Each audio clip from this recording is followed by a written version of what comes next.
I've seen it in a pre-workout, you've seen it in a pre-workout. Let's say together, what is phenylalanine?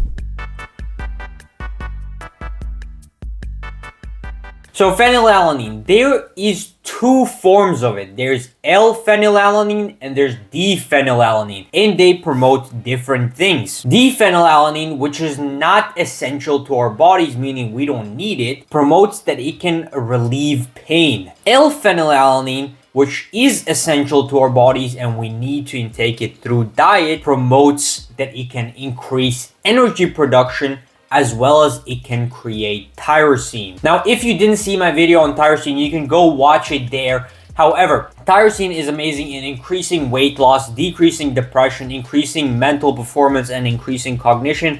And I proved all of that in the video. So we're going to take tyrosine production as a good thing. Now, how do both forms of phenylalanine actually work? For D-phenylalanine, it is promoted that it inhibits the degradation of enkephalins within the body. And enkephalins are a peptide within the central nervous system that act as an opioid. So if D-phenylalanine can kind of make this peptide better, then you may feel less pain. However, the full mechanisms are still not understood for D-phenylalanine, and that is why is it mostly not used. L-phenylalanine, on the other hand, is much more researched because it is an essential amino acid, and it promotes two pathways. The first pathway, as you can see here, L-phenylalanine converts into tyrosine, as you can see here, and then tyrosine converts into L-dopa, L-dopa into dopamine, and dopamine into epinephrine and norepinephrine, and that's where all the cognitive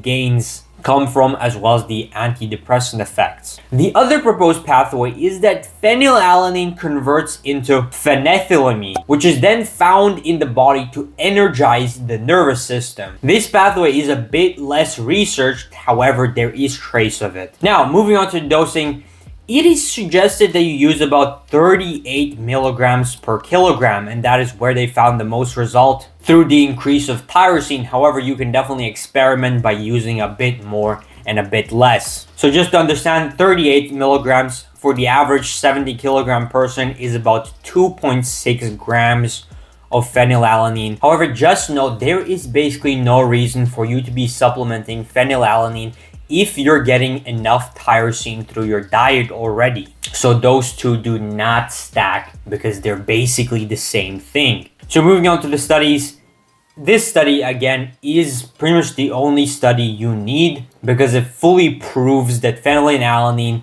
converts into tyrosine. And if that happens, that's already a positive. Now again, you might be asking, why don't I just use tyrosine only? Well, that is for the extra added energy benefit of phenylalanine. However, as we know, that is not so researched, and I could not really find any studies on that. And again, as I said previously, if you want to know the benefits of tyrosine, which have been proven a lot, then you can go watch the tyrosine video. So now moving on to the rating and the comment, I would still have to put this in A tier with tyrosine because they're basically the same thing. However, I would still probably supplement with tyrosine before I supplement with phenylalanine, because then I can make sure the right dose of tyrosine goes to the production of L-dopa. Phenylalanine, on the other hand, splits into two parts, so you can't make sure that enough of it goes to tyrosine. So I would still supplement tyrosine.